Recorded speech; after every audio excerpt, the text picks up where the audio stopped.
thing, the main reason why anyone would be interested in the Realme 6 is definitely the MediaTek Helio G90T processor inside the phone. It is a powerhouse, no doubt. I reviewed the 8GB 128GB variant and it crunched through benchmarks like a pro.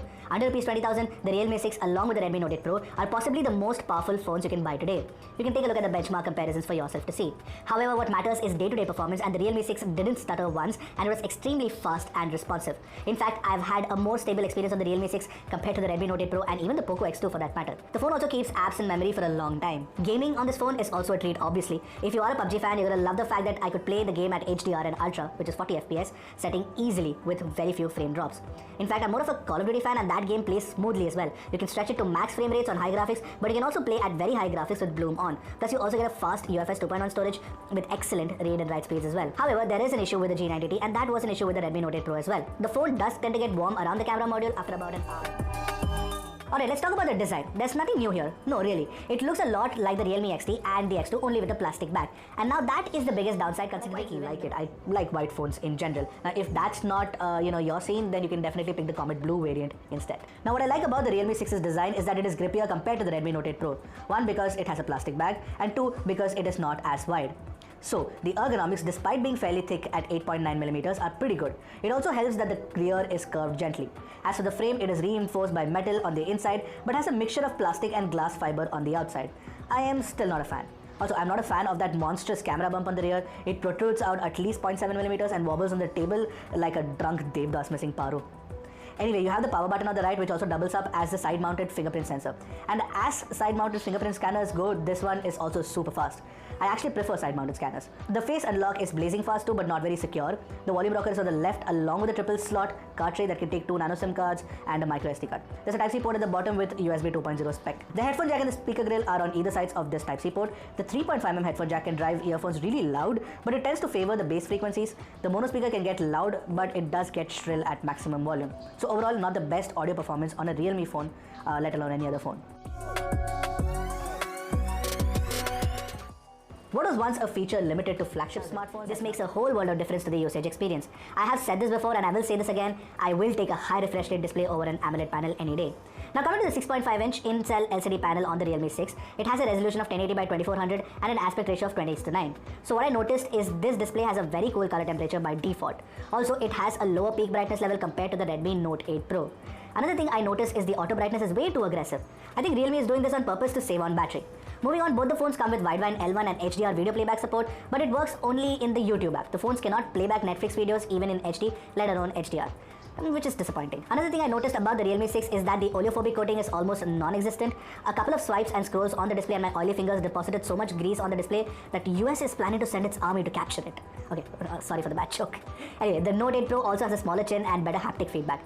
But the Realme 6 trumps it with the punch hole at the top right corner that generally stays hidden in regular usage. Finally, you do not get an always-on display since this is not an AMOLED panel, nor do you get a notification LED, which is of course another letdown for sure. Now the Realme 6 runs on Android 10 with Realme UI skin on top of it. I have an entire video dedicated to Realme UI, you must go check it out. For budget phones, I really like how clean the whole UI looks and feels pretty responsive too. If you're patient enough to play around with the customization settings, you can get an uninterrupted, ad-free and notification-free experience on a budget phone which looks very similar to stock Android. I quite enjoyed the experience of using Realme UI on the Realme 6, especially with the 90Hz goodness. The Realme 6 carries forward the same 64MP quad camera setup that started with the Realme XT. On the Realme 6 you get a 64MP main camera with a Samsung GW1 sensor, an 8MP wide-angle camera and a couple of 2MP sensors doing mono and macro. Now I shot a few pictures alongside the Note 8 Pro and here's a mini camera comparison for you guys. In regular daylight shots of landscape you can clearly see that the Redmi Note 8 Pro has better exposure control, plus when you zoom into certain portions of the image you will also find it to be crisper. Way crisper. Even the 64MP samples definitely offer more details. Plus it has larger file size as well, which further corroborates our findings. Now I don't like the 8MP wide-angle camera on both the phones, but the Realme 6 has a more even exposure across the picture despite the better details on the Redmi Note 8 Pro. In close-ups, the Realme 6 redeems itself with crisper details in the image of this flower, but the color accuracy is better on the Redmi Note 8 Pro. Take a look at the details at closer crop. When it comes to macros, the Redmi Note 8 Pro is clearly leagues better than the Realme 6 because it can focus as close as 2.5cm compared to the 4cm on the Realme 6. The difference in details is image exposure, but you can see traces of splotching around the corners. You will also notice that it has blown out the highlights. With night mode on, the Redmi Note 8 Pro offers a far cleaner image with excellent noise correction and more details as well.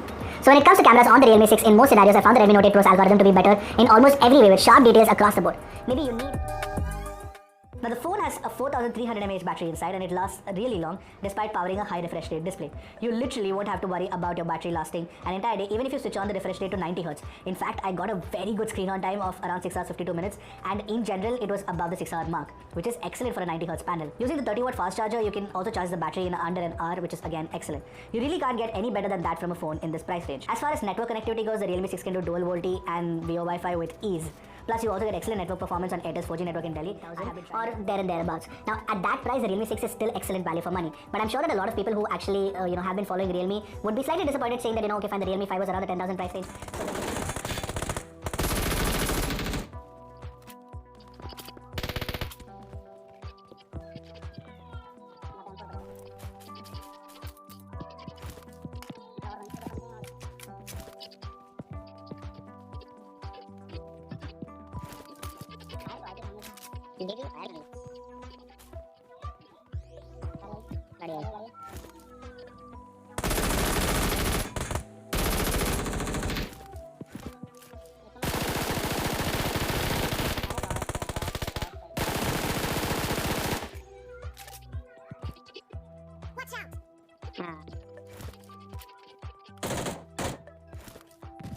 काफ़ी अच्छा experience रहा मेरा इस phone के साथ PUBG game खेलने का। और आप बताना वाई नॉट के काफ़ी अच्छा, मतलब लैग वगैरह देखने को नहीं मिला कहीं भी। और कूलिंग टेक्नोलॉजी सही साथ जो ये प्रोसेसर है काफ़ी अच्छा ऑप्टिमाइज किया गया है गेमिंग के लिए, तो इसकी वजह से काफ़ी अच्छा गेम परफॉर्मेंस रहता है। हालांकि आप आगे वीडियो देखते रहिए, जितना था मैंने आपको बता दिया कि इसमें किसी भी तरह की कोई भी लैगिंग देखने को नहीं मिलती। इस प्राइस में ये फ़ोन टॉप ऑफ बेस्ट है। Thank you for watching video.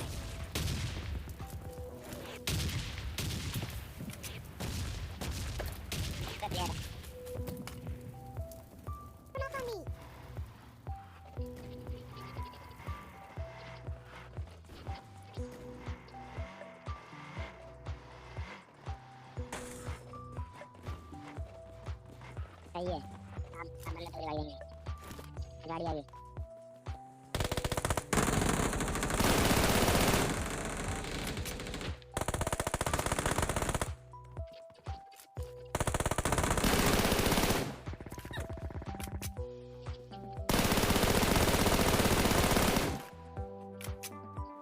Alright,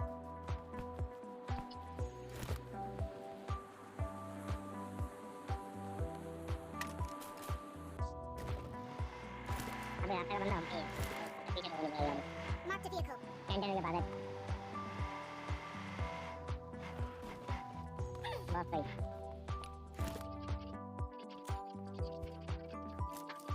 इधर बंदा ये गई।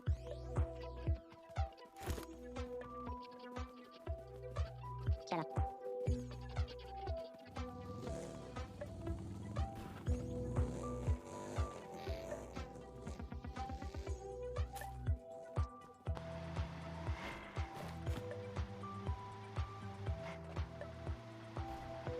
अन्य बंदा देख लो।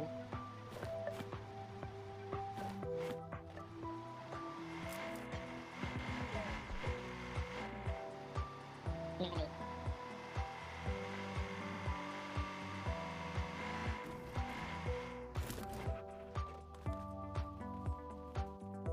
नहीं पड़ेगी, ऊपर आ जाओ, बस पड़ेगी। बता दे यार, बता दे यार।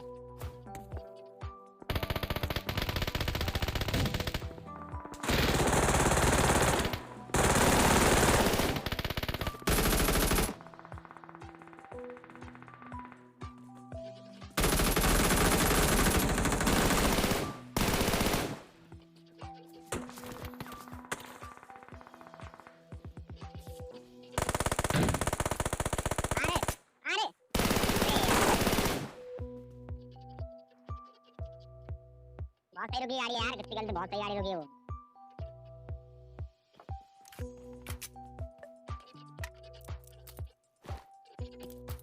बता